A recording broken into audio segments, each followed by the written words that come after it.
Welcome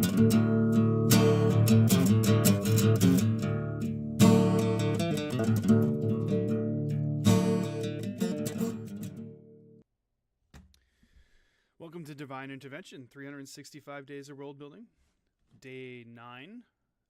No, Day 10. It's Day 10 today. Today we're going to talk about the brief period from when they overthrew the government to when they started construction. So we have the Pact.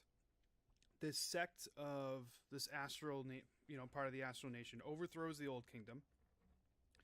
The new regimen comes in.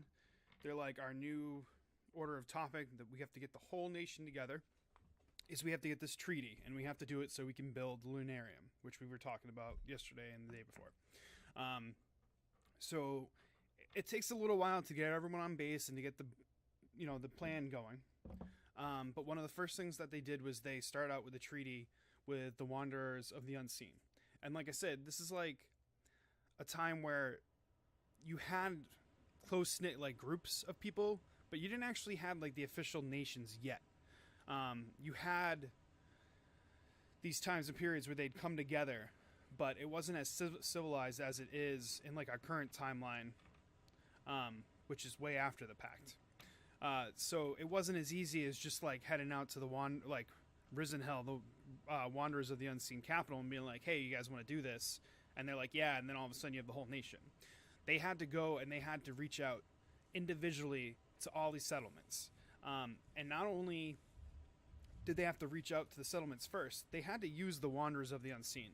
At this point in the time, the Wanderers are like the only true neutral nation, and so they're really the only ones that are non-hostile to everybody. And so it's not like the Astryls can just like walk up to the other nations and be like, hey, we should do this, it'd be cool. They basically did like a guerrilla militia marketing event for this thing, where they sent the Wanderers out. They started trading heavily at like reduced prices with the other nations, and they basically just paid the Wanderers to talk them up as like this awesome nation, and to talk up this idea of like the treaty. And so in like 2088, you see like that's when the reports start to come back to the capital of Aystryl that, settlements and these groups of like different villages and cities and tribes, they're starting to come underneath the idea that like this might be a good thing, and pledging their vote for this. And so as they started collecting more and more of these, basically papers of support is what they were called, they began mapping out like a detailed way to send emissaries out who were like well versed in the different nations. Because like I said, you had that capital where you had that outer ring, and each of those was like a different school of knowledge for the different nations. So the guys who were studying like the Everfolk Green Vesper, they went out to the Everfolk. The people who were studying the Hoarfrost, they went out because they kind of knew how to talk to those people. And these emissaries went out and they basically set up in cities and set up like libraries and different like occupational like professions. And they really, a lot of them ended up rooting in place and staying where they were, like, and had families and stuff there. But their initial goal was to strengthen that bond between the other nations and the Aystryl nations. And once those emissaries got out there and they started like getting good cred or whatever and talking up the Aystryl nation, that's when these cities and villages started to really get in on the idea of the treaty. And as these people pledged their papers of support, one of the biggest things about it was they had to ship supplies, and sometimes people down to the Aystryl nation, to start getting ready for this treaty. And so you have this long period where it's just the unseen trafficking people back and forth. And you have these large groups coming in and settling down and setting up these villages and cities as they wait for the rest of their like nation to come in. And it takes a long time because the Wanderers of the Unseen are only so big, so it's not like they could just like go out and like they're ships, you know what I mean? Like they're trafficking people back and forth, but there's like a long time. And so